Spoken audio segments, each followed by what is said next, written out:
So hello everyone, welcome to Cooking with Angel, and I am making my version of I've been making my version, just got it started now. I put all the ingredients in, now I'm kind of doing a slow cooker method of what I call my Angel's veggie stew.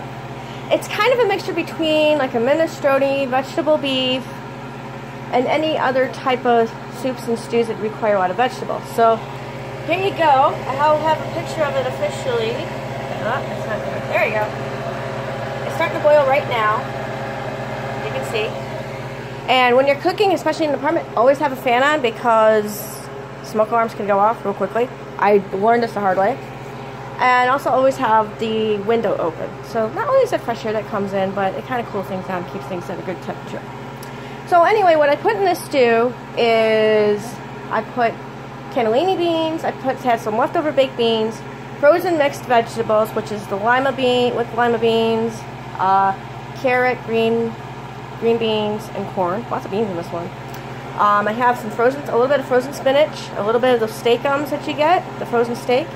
I froze some bacon, so I took a little piece of that off, put that in there. For spices, I have like the chicken broth. I have crushed tomatoes that were like in a nice little sauce, which is why you have the color that you do.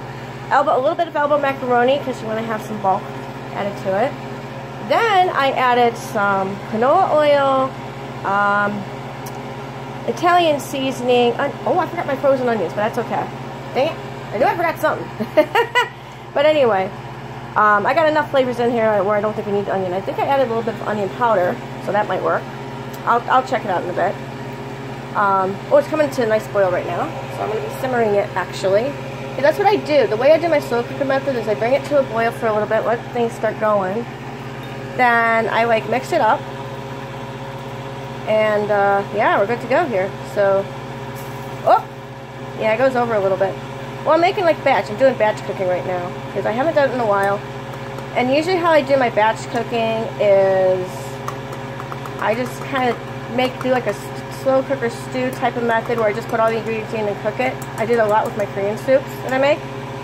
And, well, basically, see, I need to have a good setup, which is why I was going to do a how-to, but it's not going to come out real well, so I'm doing it this way. And I got to be cleaning stuff later after I cook as it is, so if things get messy, hey, that's how it works, right? Well, anyway, I'm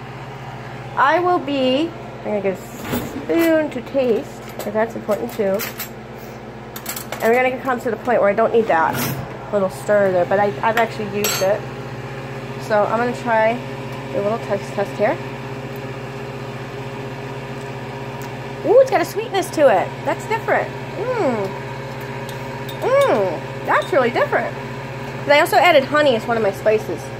And soy sauce instead of and regular salt. Now the reason why I add honey or any kind of sugar, they do this in Korean cooking. It actually helps balance out the flavors a lot. So if you think something's too salty, just add a little sugar to it. It does help. So I'm going to put a little sesame oil on top, just to kind of give it a nuttier, extra flavoring. And sesame oil, that's how you Koreanize things, as they say. But also, very healthy to use. It's actually good towards the end of when you're cooking something. But it also adds a nice flavoring. But you don't want to do it at the beginning because then it just doesn't really work out. That's not bad. Okay. So I got this big spoon, so now I'm mixing it up, and I'm adding a little bit of that into there now. But yeah, this has the frozen corn, peas, got the frozen peas from that mixed veg. Let's see what else I add. I add a little bit of dill weed. Basically whatever I have, I use, but I also look at cookbooks just to see what they have for ingredients. I don't really look at the directions because I kind of deconstruct it anyway. I'm an abstract person, so I got an abstract cook too. But my specialty lately, as far as cooking is concerned, has been soups and stews. So I have tons of recipe books where I get inspiration from as far as what I want to cook, or if there's an idea, I'll go to like a particular restaurant and get some ideas that way.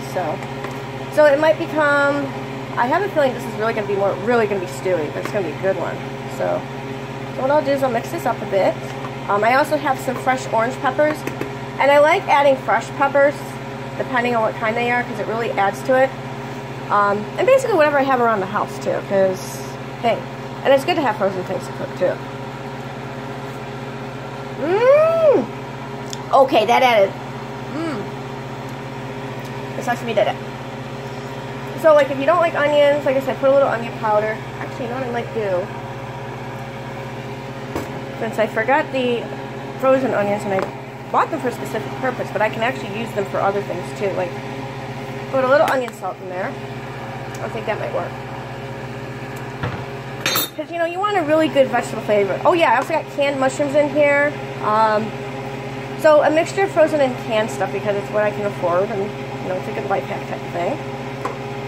Ooh, so this might be like a ratatouille type of thing, but it's really going to be more of a stew. Now, you could have this like with bread, you could have it with rice, which I think I'm going to make later on, but we'll see. But anyway, this has become my new creative thing since I've been moved here, that I've been forced to cook. The thing is I love cooking. I grew up around it. My mom, very much a cook. She had, her grandfather used to be a chef.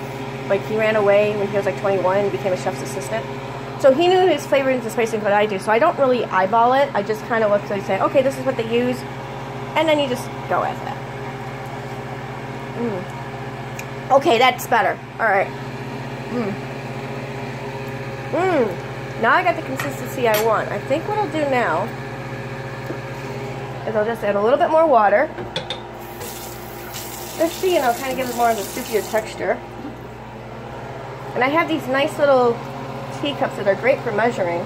Because if you don't have regular stuff, this works. I'll tell you.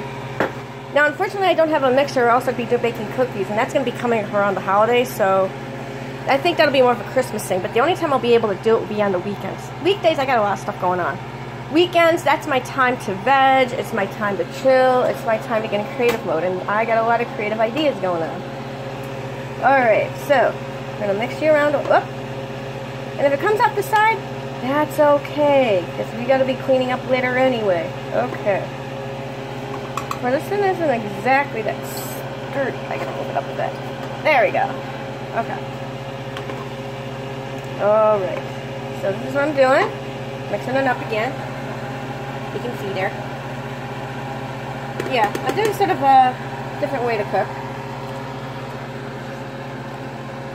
Yeah, that's better. Alright. So now what I'm going to do, and also that's a good holder for stuff too. Alright. So, the next thing I'm going to be doing here, put it to a medium heat for a little bit. Now I'm going to put it on to low, now that it's cooking pretty good. Because this will get a chance for the macaroni to kind of cook as well.